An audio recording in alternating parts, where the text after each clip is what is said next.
Welcome to this podcast with my colleague and friend, Lorie Roule. Inspiration, imagination, all kinds of life and career applications that illustrate in her life the power of language and culture. How about in your life? Welcome to episode 121 of It's About Language, hosted by Norah Lulich-Jones. Today, we're joined by Lorie Roule, whose passion for language was ignited in her 5th grade French class and led to a distinguished career in the intelligence community.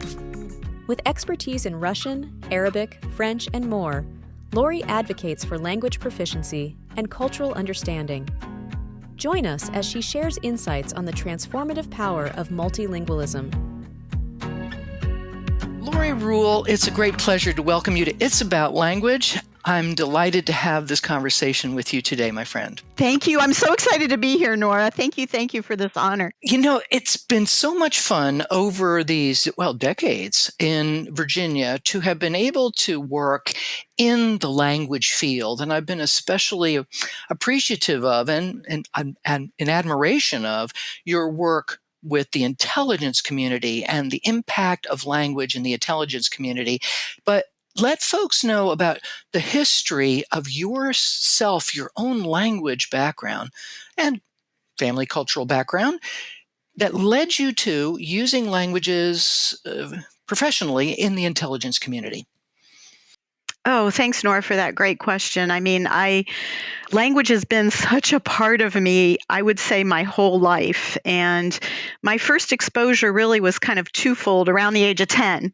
So 5th grade, lucky in a public school system to have been offered the opportunity to take French. And loved it, just gravitated towards it. At the same time, my heritage is both Polish and Italian, and lived with my Polish-speaking grandmother who had not used Polish in years and years and years. And I used to torture that poor lady by making word lists. Okay, Grandma, how do you say this in Polish? How do you say this in Polish? Thinking I could teach myself the language in that way. I did end up learning a lot of Polish words. But from there, just kept up with the French throughout school, added a couple other languages along the way, Latin, German while still in high school. Love Latin because it taught me so much about how languages can work. And I love that aspect of language as well.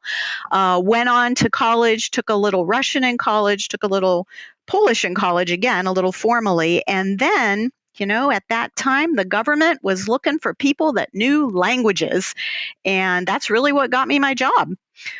Started off in national security, working for the National Security Agency. This was mid-'80s, so Russian was the flavor of the day, and I had some Russian, and so put to work as a language analyst for a few years, and then switched over to the CIA, the Central Intelligence Agency, where throughout my career, again, I did other kinds of things. I was very much involved in intelligence collection and management of that collection, but used my languages, picked up some additional languages, Arabic and Turkish, used those languages. And then I also had the pleasure of working various language programs, including director actually of our intelligence language school at CIA, and a position called the Senior Language Authority, which really is all things language, kind of managing all things language for an organization. And many of the intelligence organizations had what are known as these SLAs, Senior Language Authorities. Retired about 5 years ago or so, but language still with me. It is so much with me, and reinvented myself. Perhaps I always had a bit of this, but as a language advocate. So really trying to say, well, here's what my experience has been, certainly only in the national security realm, but language is all around us. And it's something that I can speak to firsthand. So why not be out there advocating for the importance of language, for the importance of the cultural understanding that it brings, for the importance of connecting peoples. Powerful. I hope everybody will run out and sign up for language courses, right, based on that, my dear. But let me unpack a little bit. You just collected languages there as you rolled through some of those years. So let's take a look first at the implications of learning language. Then we'll deal with some of the other steps in that process that you just went through. When you began to learn a language, you're a fairly typical human, an intelligent human. What do you have to say about learning language and languages such that you were able to collect a group like that? How do you encourage those that are potentially frightened of learning a language with your own experience? Yeah, it's a great question. I think starting off with that first exposure as a kid really helps in not being afraid. In learning a language, you just really have to dive right in and find every opportunity to use it and not be so worried about making mistakes, sounding silly. I think kids can kind of embrace that a little bit better. And then the other thing, Nora, is that once you learn one, I really think it is a lot easier to learn another. And, to give two examples, yeah, French is a bit closer to English. So an English speaker typically doesn't have too much struggle with the French. But something like Arabic, that's a lot different. It's a different language family, but yet knowing how languages work in general or what to kind of expect when you're learning another language, I think helps immensely as you begin to broaden into these other languages and you begin to find patterns. And by the way, lots of cognates. Right? In Arabic, actually, there are cognates that, are similar to English or sometimes similar to the French. One of my favorite stories, if I could just segue for a moment in maybe my language learning journey, and I consider myself always a learner, I have to say. I've never stopped learning, even languages that I already have, because there's always something new out there. But I loved situations I was thrown into a few times where you start in one language, and because I had the other language, I could segue over. So, conversation in French with somebody, say, from Lebanon, where you can flow back and forth between French and Arabic, just thrills me. I love those kinds of situations. And, there are plenty of people in the world that can do that fluently in so many different languages. It's a great feeling.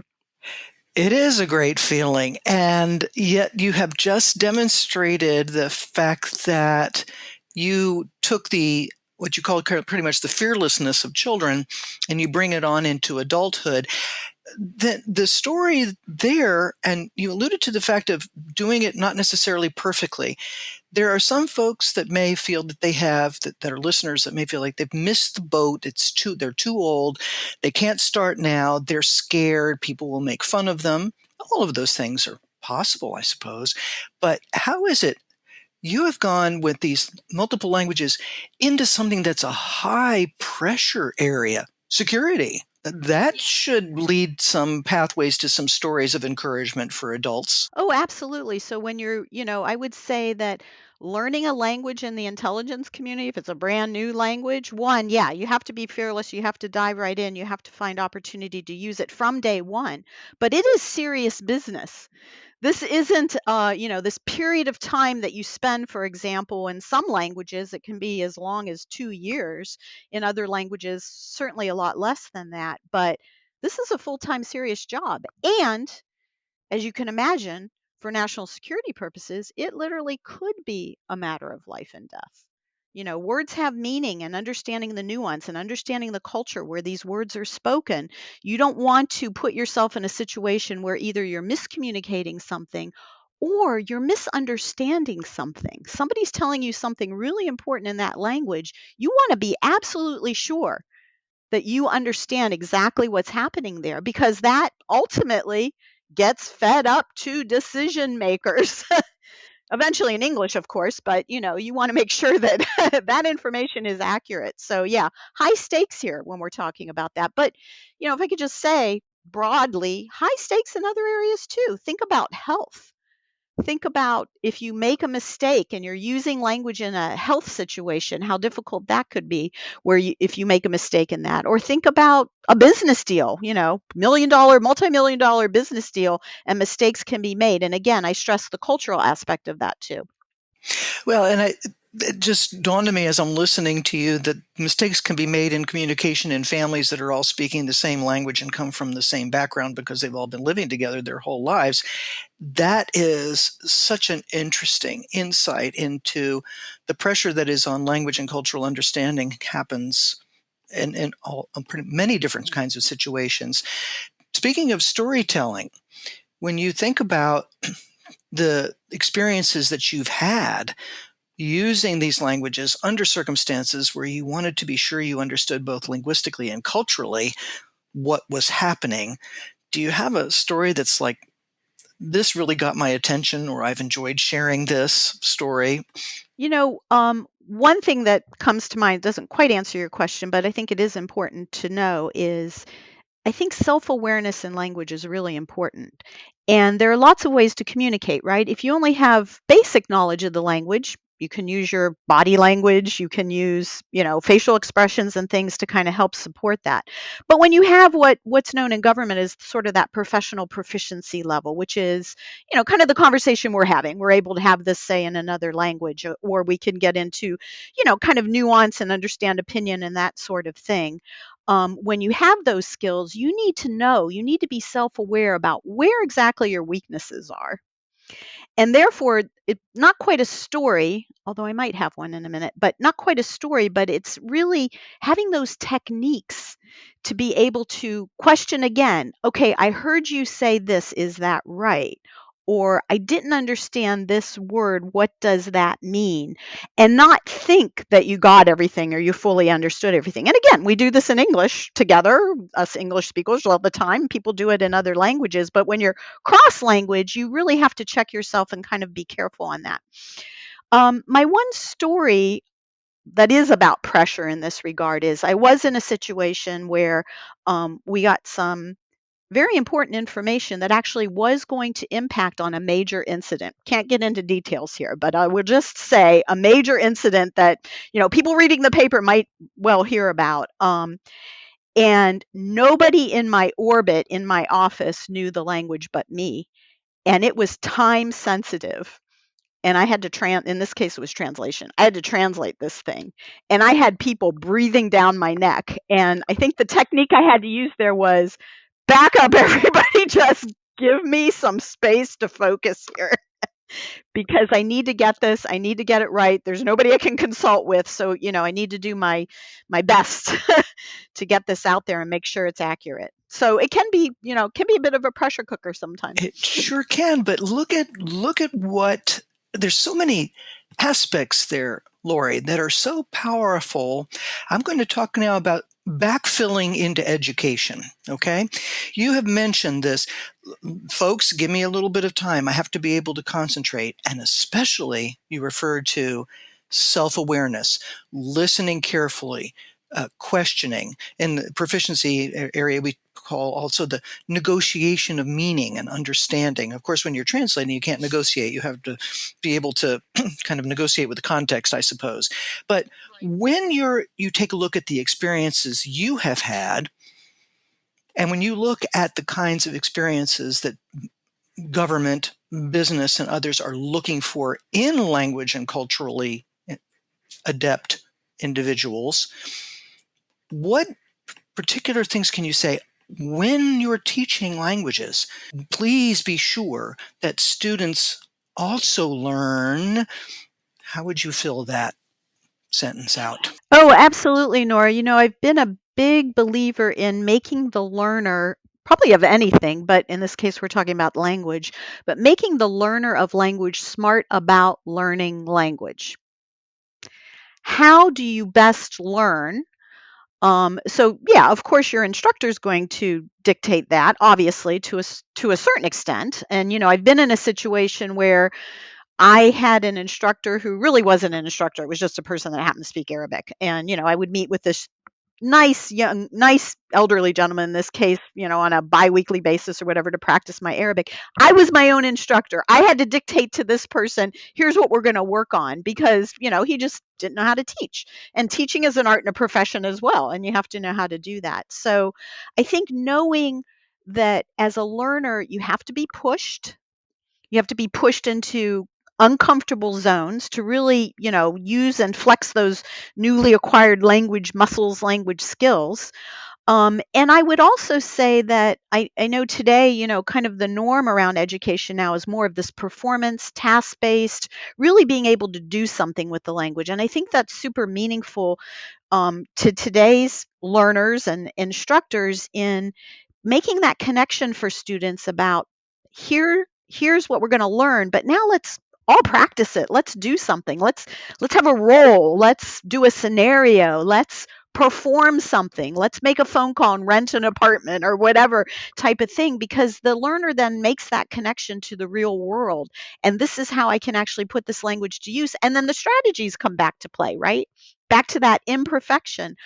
I don't have to know the word for lobster if I'm at the restaurant ordering lobster, but if I know the words for kind of big red fish, make my claws, with my hands, I can communicate. And that's the beauty of it. You can still make yourself known, even if your language is not perfect. And I did want to say one other thing about learning as an older adult, if you will. We have in mind, you can't learn anymore. You're kind of cemented, your brain's hardwired. We know now that the brain is super neuroplastic and can accommodate new things. But I did some interviews of some people a while ago. I think you know this, Nora, because I actually had mentioned this to you a while ago.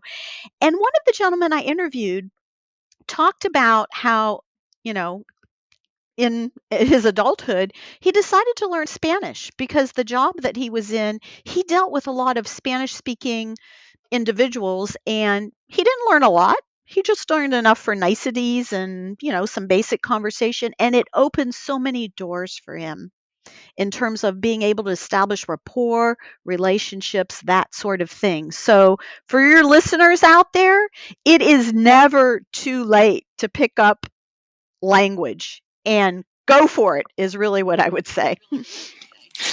That's a great exhortation there. And it was interesting how beautifully you said it's about the humanity right there. It doesn't have to be immediately applied to some kind of practical thing outside of it's practically fun to be human and to connect to one another. When you used the phrase earlier in this conversation that the government was looking for foreign languages, looking for languages in to make a big difference in the national security area in this particular case. Seems to be the status right now in the United States or the world? The listeners are outside of the United States as well. With regard to governments and businesses potentially on their own, and also that may serve governmental military uh, procedures, looking for languages. Are they looking for languages? I would say definitely yes. If anybody Googled various organizations, both in national security, maybe in elsewhere, but we are talking about national security. So Google those websites of those various organizations and you will see their language requirements, not only for jobs where like I managed a school, so we obviously have instructors. You have to have the language, obviously, to have that job. But for so many other jobs where language enables you to do a better job at what you're doing, whether that's analysis or collection or technical or whatever, the government definitely is looking for languages. That said, what I would say about the government, and based on my own experience and what I've kind of observed even post government, is, and I actually wrote a paper on this for the National Intelligence University a while ago. I think we tend to be pretty reactive in government. We're not proactive in thinking about language. Anybody, and for readers out there again who aren't necessarily in the United States, but if you just look at the history of the United States or the history of the world, you can pretty much predict those languages that were important at those times. German, Japanese during World War II, Russian during the Cold War, and maybe now again, Ukrainian recently, Arabic, Pashto, all the different languages at different sort of major international events. And in most cases, and again, this is out there in the public domain, the government's been kind of one step behind. Oh my goodness, we need Japanese speakers, the military said way back when. What do we do? And we're always in that situation of what do we do now? We need people who can speak the languages of these countries where it's about adversaries, but it's also about allies. It's about being able to work together and establish those human relationships that make the world a safer place at the end of the day. So I would say, yes, government still needs language. That hasn't changed. The world's just that much smaller, that the challenges are that much more interconnected. Think Russian, not just about Russia, but Russian and cyber. Think, Arabic and climate change. Whatever the topic is, language really comes into play. And I only see that need growing. And I would say, I don't think the government's doing a bad job, but I think if it could position itself to be more proactive in things. The other thing, and I think this is true in government, but probably broadly too, we see it in our school systems as well. We tend to be as a country short-sighted about language. Oh my gosh, it's really important. We have to invest in it. We're going to grow budgets. We're going to invest in it. Yes, yes, yes. We understand that at this given time, Japanese is important. And then the problem goes away and the attention goes away.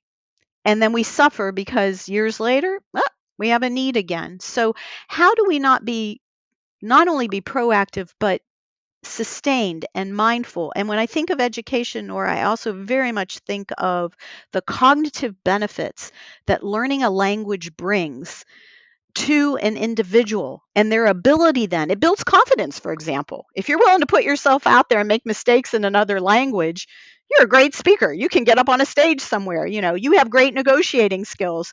There are so many skills that you can parlay from learning language, that we tend to forget that, and that's a benefit to our kids and to our future. And yet we cut language programs. What are we thinking? That sustainability. When you had retired from the intelligence community's specific work, you have immersed yourself in advocacy. What are some of the pathways to advocacy for this language future that you are engaged in right now? What can the listeners learn, not only about you, but potentially about what they can be involved in? Yeah, I really appreciate that question, Nora. I've been a big believer always in an individual has the power to kind of lead from where they are. As an individual, you can only get too far. When you join groups of people, maybe you can get a little bit further, particularly if they're like-minded people with like-minded goals. So I literally kind of stumbled upon knowledge of the JNCL Nicholas Language Advocacy Day on the Hill that takes place every year. We have our next one coming up here at the end of February. I just kind of stumbled upon that. I didn't even know that existed when I was in government, and I probably should have, but I didn't. And I wonder how many of my government colleagues didn't know that existed. But that was an opportunity to go on the Hill. And it's a lot of educators, but it's people beyond education like myself, and really speak with our congressional representatives about the importance of language. And by the way, I think Congress by and large gets this. Yeah, and it's a bipartisan issue too, which is the beauty of it too. I mean, language, who can argue with language for national security in particular, but really language for just about any sector, people can't really argue with that. Yeah, there is a need for that. No question about that. So now I go to the language advocacy days every year, representing both my state of Virginia, but I do have a little part-time job where I'm working with a company in New Hampshire that does language learning technology, transparent language. And so I've gone and talked to congressional representatives from New Hampshire too, which has really been kind of a cool experience. And then I ran into a dear friend of mine from government, different organization. His name is Tom Haynes, who, along with some colleagues, were running a state level advocacy group called Global Virginia. And I love the name because it's about the desire there is to make every Virginian citizen more than one language in some way, shape, no matter what the age, no matter what the language is. Some of these people are obviously not native English speakers, but whatever their language happens to be, and partner it with another language for the benefit of the state and our citizenry, for all the reasons that I mentioned, being able to be a global citizen kind of in the world today. So I've been very involved in both of those groups. With Global Virginia, I mean, I do want to put a plug in. We've got a summit coming up. It's a virtual summit. It's going to be held on March 19th, and it is open to anyone. So I know, Nora, you'll be mentioning the website there, our www.globalvirginia.org. People can go there and people can sign up. And that actually has a very specific theme to it. What's the business case for language skills today? How do we marry need out there, particularly for trade, economy, business, with skill sets that do exist?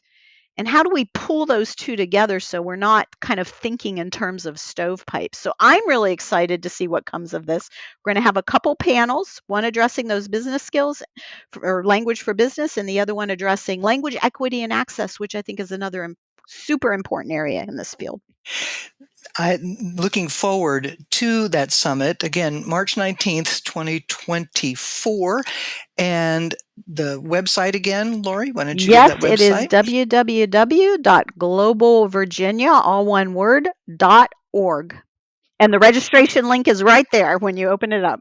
There'll be information also with this podcast on my website, fluency.consulting. So I invite you to take a look there and follow the rabbit trails there.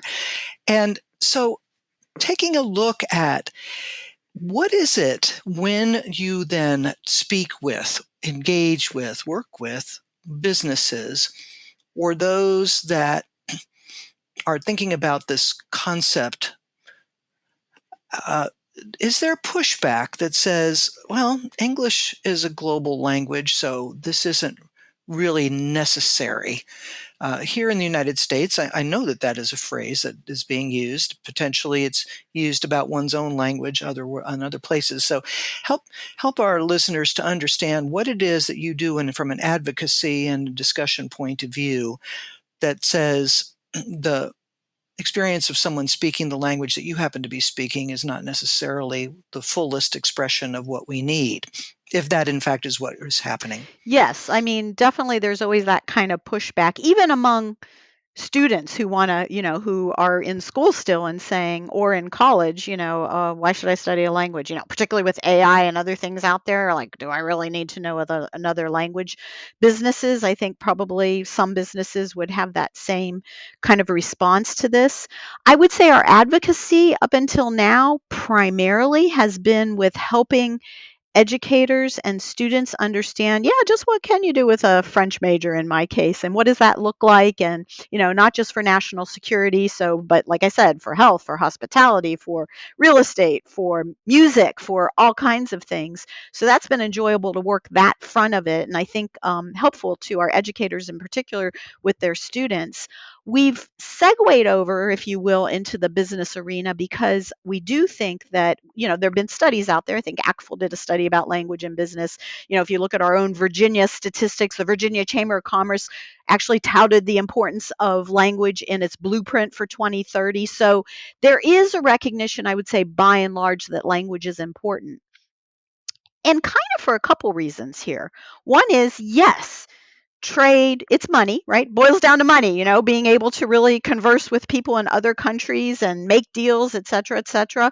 That's an important aspect of it. But our country also has kind of a growing um, diverse population where for many people language English is not their first language, and they end up being hired by these various companies and these various businesses because they have great language skills.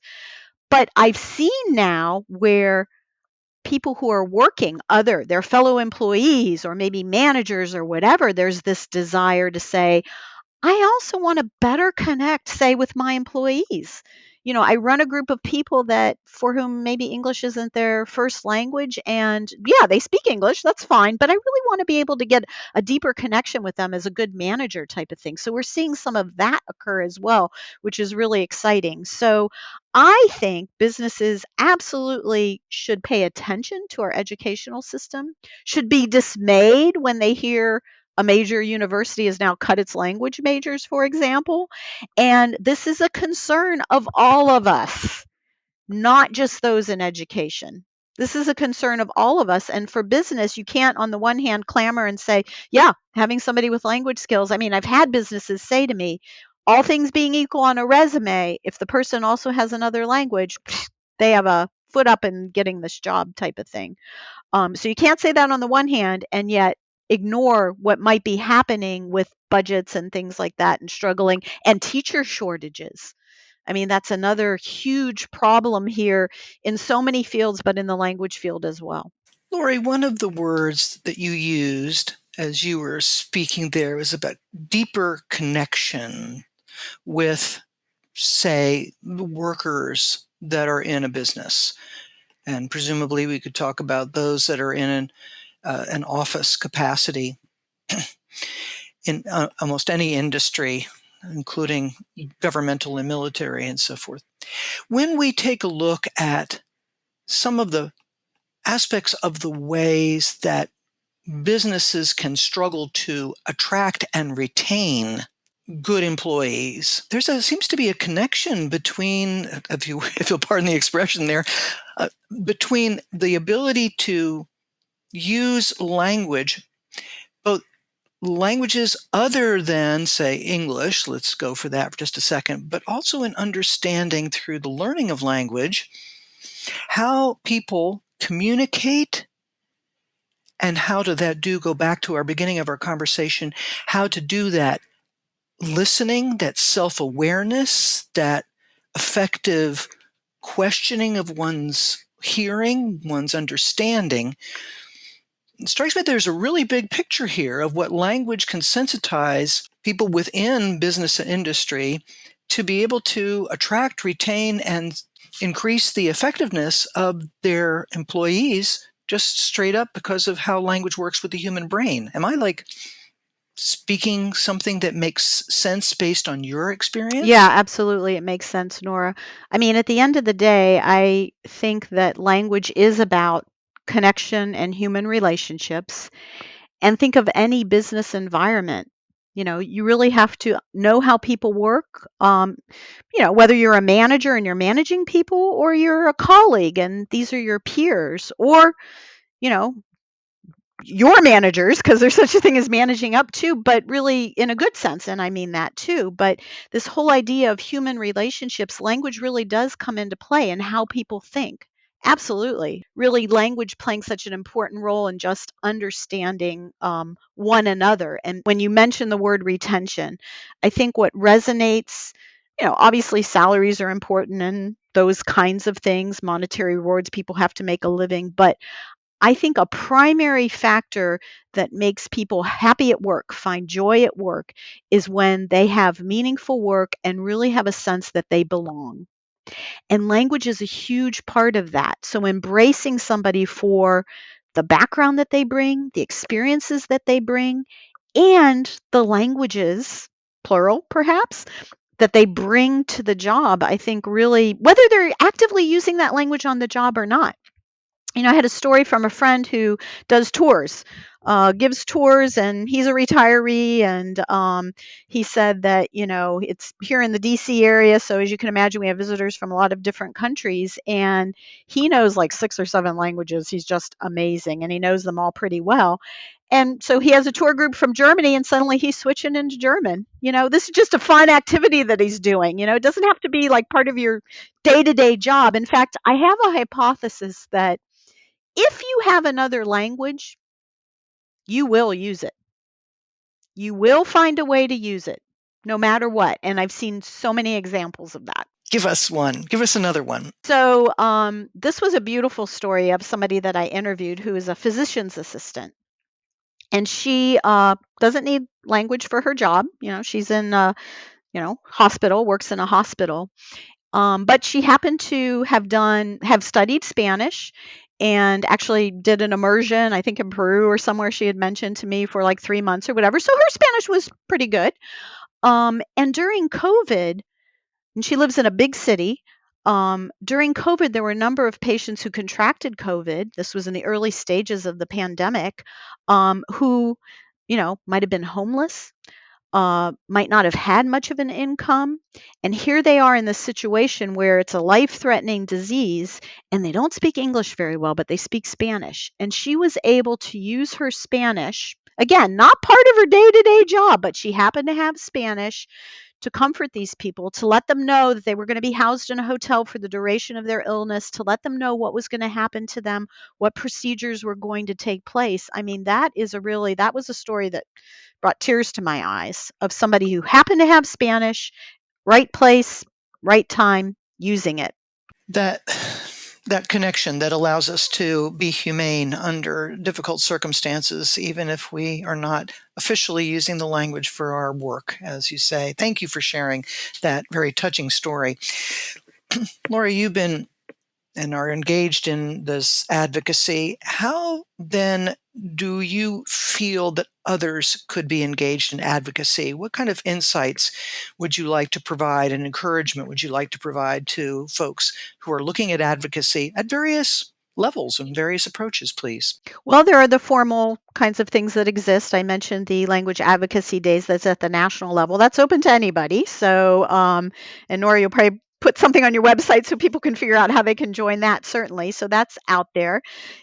Global Virginia, which isn't limited to Virginians. So if you want to be a part of that, we absolutely come to our summit. That was what I could say on that. But even at an individual level, I'll give you a concrete example of something that occurred, maybe a month or two ago. I get newsletters from my congressional representative, constituent. So newsletter comes out, it's talking about STEM, which is great. That's important. Those are important skill sets and opportunities for high school students around STEM. Wonderful. So I receive this newsletter and I think, why doesn't this congressperson mention something about world languages and how important they are? So I wrote to them, got invited to the office. They want to do a round table around language. So this is just Lorie Roule, private citizen, saying, I'm going to try to do something here within my power to do. It gets back to that kind of leading from where you are. If you're in a business in particular, whether you're a parent or not, why not check out your local school district and see if you can come talk about what your business does? I don't know if they still have, kind of bring your parent to class days or career days or whatever that might look like, but check it out. Go there. The other thing is be also smart about what language learning looks like today. There are some wonderful ways language is being taught that are different from what I experienced years ago, even though I adored and loved languages. But people tend to have that, oh yeah, I failed high school Spanish because, we were doing conjugations all day long. It doesn't look like that in the language classroom anymore. So being smart about what that looks like. I'll put in another plug for business. If you're in a business, can you offer an opportunity for an internship for a high school student that somehow touches on language in some way, shape, or form? That would be a cool thing to do. So I think if I were starting off on this, Nora, and saying, how can I get involved? I would look at my immediate surroundings, the landscape around me. Where can I make a difference? Is it a school district? Is it businesses that I know? Is it interacting with congressional representatives or local, right? State level representatives or your local chamber of commerce, but making your voice heard and your voice known is something that's within anyone's power to do. That it is. Well said. Anyone's power. The joy that is and the energy that are clearly in your voice as we are speaking is so much fun. And that brings out another concept here. The wonderful pathways that we can follow as individuals to things that we find interesting.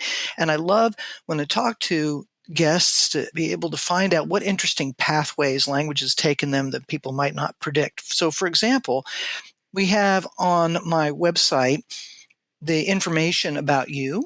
At fluency.consulting. And one of the resources that is listed there is about Reencuentro Taino Conference. Tell us about what that Spanish word means, what this particular Taino conference is all about. Yes. So I was honored to be asked to be part of the advisory board for a relatively recent effort that was from a dear, dear friend of mine. Her name is Priscilla Colon.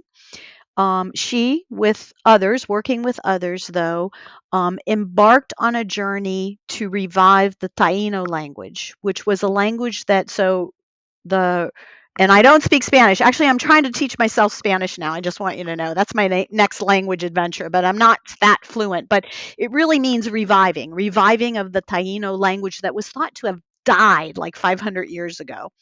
And it hasn't. And she's from Puerto Rico, and people in that part of the world and in other countries in the Caribbean in particular, that is the language that their families spoke, that she's embarked on a revival of.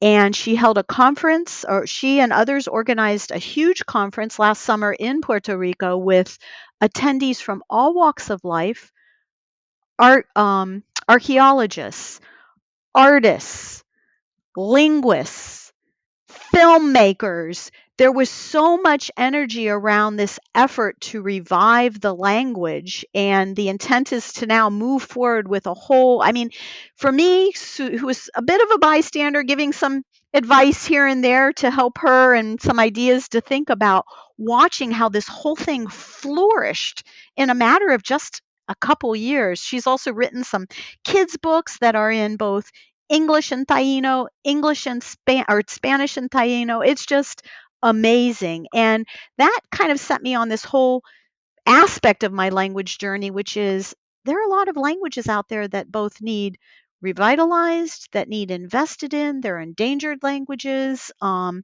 it gets back to that point of belonging, Nora. It gets back to that point of really recognizing people, honoring where they came from, and ensuring that we as humanity don't lose the preciousness of these languages and how people think, and et cetera, et cetera. So, I'll put out a plug for another organization out there I know, 7,000 Languages, 7,000languages.org. And they're all about helping various language communities revive their languages. In the United States, that includes many, many Native American languages, as you can imagine, as well. Absolutely. And it's been interesting because I had just recently had an interview with a guest, Tim Brooks, with endangeredalphabets.org, and the revitalization of languages spoken and written is just fascinating, I think. Absolutely fascinating.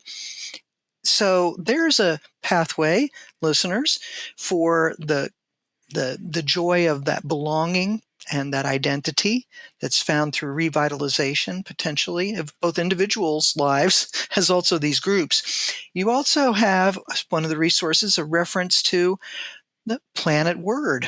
Can you tell us about how you got engaged with that and how that interacts with what you're enjoying doing with languages and your background? Yes. So probably my favorite museum in Washington, D.C. is Planet Word. Hasn't been around all that long. It actually opened during the pandemic, but Anne Friedman was the inspiration behind it and created it and is the head of it. And I was very honored. I think it was because our husbands knew one another, and somehow the connection between she and me was made. And, she offered for me to be a member of her very august advisory board. But I mean, this is a museum that is certainly, languages around the world come into play, and they've got this great display where you can hear varying languages around the world. But it's also about the love of language itself, the words, the importance of words, how they play in poetry, how they play in advertising, how words are used to convince, manipulate, negotiate. It really, for anybody out there like I do, and in fact, you're in my library here. I've got like shelves of books about languages and how languages work. For anybody who's interested in that, Planet Word is a must see, if you will. And they've got a lot of, if your listeners are in many different countries and can't easily travel to the States, they've got a lot of virtual programs as well that you might want to sign up and listen to on a whole host of topics about the love of language. Great. I'm looking forward to folks having a chance to look at that. And thank you for what you're doing in enjoying it and also being part of the board so that it can continue to flourish. Thanks for that dedication too.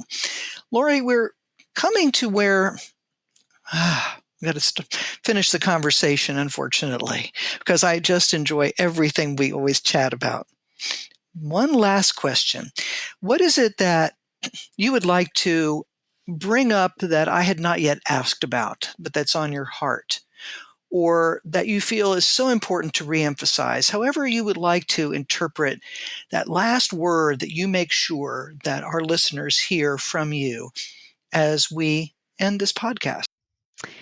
Thank you, Nora, for that opportunity. And I loved conversing with you. I do feel like we could go on all day, but unfortunately, all good things must come to an end. So if it's okay with you, I'd actually like to leave you with a quote from my mom. When I interviewed a bunch of people from different walks of life a couple months ago about language and how they use their language, and stories like the physician's assistant story that I came up with, I also decided to interview my parents. And my dad had actually learned ASL, just a quick sidebar. He had actually learned American Sign Language because he had a deaf employee work for him. And that was fantastic. And, he took the time as a foreman to learn the language so that he could converse with her, so he talked about that. But here's what my mom said. Language is very important to bring people together. Communication may bring peace. If we can communicate together in a caring and loving way, there will be peace in the world. Thanks, Mom. Please thank her from me too, and from the listeners. What a touching, powerful end. Thank you for bringing tears to my eye and voice. And please do thank your mom for being a person who understands exactly what language can do. What a fine ending. Thank you, my friend, for being here today, for sharing all of your passion and skills, or at least as many as we could fit in the time of the podcast for everyone. Continue, please, your powerful work and leadership. Thank you for all you're doing. Thank you, Norah. It was my great pleasure to be here. Thank you for listening to this podcast with my guest, Lorie Roule. Check out Lorie and the resources and references at my website, fluency.consulting. And take a look around in your life and the lives of those you know around you. Where do you see the power of language and culture at work?